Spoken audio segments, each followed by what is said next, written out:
കുറേ ഉണ്ടല്ലോ. ഒരു മഴ പെയ്തെന്നും പറഞ്ഞ് ഇതത് ഇറച്ചിയൊക്കെ മേടിക്കണ പോലെയുള്ള ചിപ്സും പോപ്കോണൊക്കെ മേടിച്ചോണ്ടിരിക്കുന്ന നഗറ്റ്സ് ആണോ? ഓക്കെ. ജോലി കഴിഞ്ഞ് വന്ന ഭാര്യയ്ക്ക് എന്തുണ്ടാക്കി തരാന്ന് പറഞ്ഞത്? എന്തുണ്ടാക്കി തരാന്നാ പറഞ്ഞത്?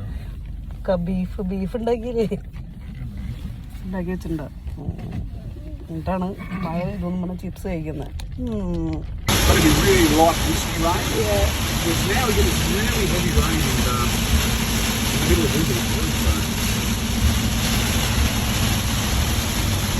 ഡയറ്റ് എങ്ങനെയെങ്കിലും ഒന്ന് വണ്ണം കുറയ്ക്കാമെന്ന് വിചാരിക്കുമ്പോൾ 2-ാം ദിവസമായപ്പോഴേക്കും കെട്ടിയതിൻ്റെ വക പ്രലോഭനങ്ങളാണ് ഈ കാണുന്നത്. മഴയും എന്താ പറയുക, ജോൺസൺ മാഷിൻ്റെ കട്ടൻ ചായ എന്ന് പറഞ്ഞ പോലെ അതില്ല, പരിപ്പോടെയൊന്നും ഇല്ലാത്തതുകൊണ്ട് നമ്മൾ തൽക്കാലം ചിപ്സിലും നഗറ്റ്സിലും ഒതുങ്ങി കൂടുകയാണ്.